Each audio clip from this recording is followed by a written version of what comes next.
Hey, this is Matt with Cutting Edge. I'm going to show you guys something that's neat about this MyPlasm CNC software.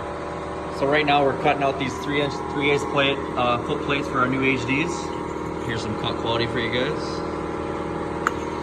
So we ran into a predicament right here. So we got torch height control shut off. Since it's thicker metal, it doesn't usually tend to warp. Well, we do have some warping issues here.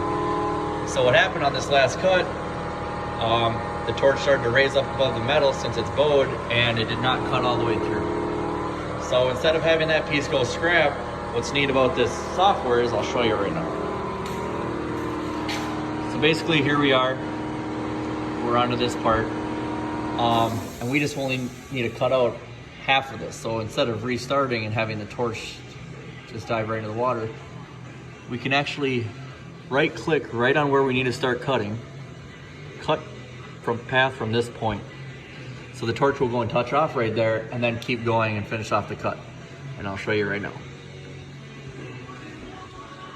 I'm gonna go and touch off.